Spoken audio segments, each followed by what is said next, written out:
I think Joe Rogan's really good. He's just a genuine guy, but he's a fucking fighter. He had to work to get to be a really good interviewer.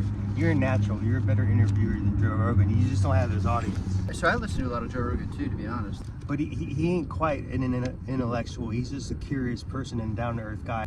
So you think I could be as good as Joe Rogan one day?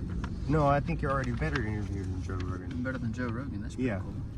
You don't leave many awkward pauses. The thing about it is, like, most people have awkward pauses because they're afraid of a pause or afraid of a silence. I don't. Well, you know, and there's can I actually I want to talk about how I approach people, and I think this is a reason why it goes pretty well. So when I approach people, I would get more people would say yes if I already had my mics out and I was just ready to go and sit down. Say, hey, would you like to interview? Sometimes they said yes, and I could get started in 30 seconds. And I thought that was the way I was going to do it forever.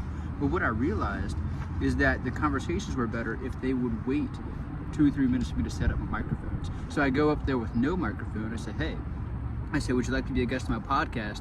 And if they ask about it, I say, hey, well, look, it took me about like 3 or 4 minutes to set up my microphones.